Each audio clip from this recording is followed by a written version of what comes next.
દેશભરમાં આજે 78મા પ્રજાસત્તાક પર્વની જોરશોરથી ઉજવણી કરવામાં આવી છે, ત્યારે મોરબી જિલ્લામાં પણ શાળા, કોલેજો અને સરકારી કચેરીઓ સહિત અલગ અલગ જગ્યાએ રાષ્ટ્રીય પર્વની ઉજવણી કરવામાં આવી હતી.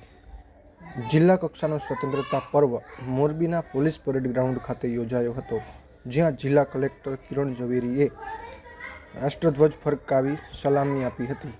બાદમાં તેઓએ પરેડનું નિરીક્ષણ કર્યું હતું.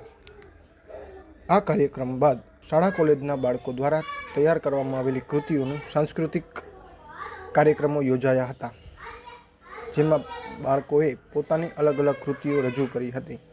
સાંસ્કૃતિક કાર્યક્રમ પૂર્ણ થયા બાદ મોરબી જિલ્લામાં અલગ અલગ વિભાગમાં કે કામગીરીમાં શ્રેષ્ઠ કામગીરી કરનાર કર્મચારીઓ અને અધિકારીઓનું શિલ્ડ આપીને અને પ્રમાણપત્ર આપીને સન્માન કરવામાં આવ્યું હતું. સન્માન કાર્યક્રમ બાદ રાષ્ટ્રગાન કરવામાં આવ્યું હતું અને અંતે વૃક્ષારોપણ કરી રાષ્ટ્રીય પર્વની પૂર્ણાહુતિ કરવામાં આવી હતી. આ કાર્યક્રમમાં મોરબી જિલ્લા કલેક્ટર ઉપરાંત અધિક કલેક્ટર એસ.જે. ખાચર, મોરબી જિલ્લાના પ્રાંત અધિકારી તેમજ મોરબી જિલ્લા એસપી અને વિવિધ વિભાગના અધિકારીઓ, કર્મચારીઓ અને મોરબી શહેરના નાગરિકો, શાળા કોલેજના છાત્રો સહિતના લોકો હાજર રહ્યા હતા. મોરબી જિલ્લા કક્ષાના કાર્યક્રમમાં 78મા સ્વાતંત્ર્ય પર્વની ઉજવણી આજે આપણા મોરબીના ધારાસભ્યશ્રી, સંગઠનના સૌ પદાધિકારીઓ, શહેરના અગ્રગણ્ય નાગરિકો, ઉદ્યોગપતિઓ અને અમારા અધિકારીઓ, પદાધિકારીઓ, કર્મચારીઓ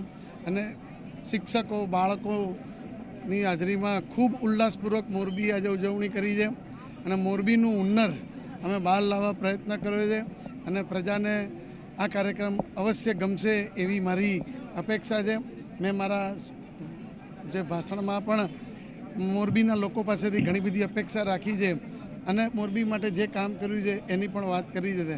તો પ્રજાને જે પણ જરૂરિયાત હશે એ વહીવટીતંત્ર પૂર્ણ કરશે અને અમારા કામમાં સહકાર આપશે એવી અપેક્ષા રાખું છું. મોરબી જિલ્લામાં ટ્રાફિકના પ્રશ્નો છે એ અમે ઉકેલવા માટે પ્રયત્નશીલ છે. ઇન્ડસ્ટ્રી માટે જીઆઈડીસી લાવવા માટે અમે પ્રયત્નશીલ છે. રોડ રસ્તા માટેના જે કામો છે એ ખૂબ સારી રીતે થાય અને પ્રજાને નાની નાની કોઈ પણ બાબતમાં અડચણ ના પડે, કે એમની કોઈ તકલીફ ના રહે, ગ્રામ્ય લેવલે દરેક સ્કીમો બરાબર પહોંચે એના માટેના અમારા પ્રયત્નો ચાલુ છે.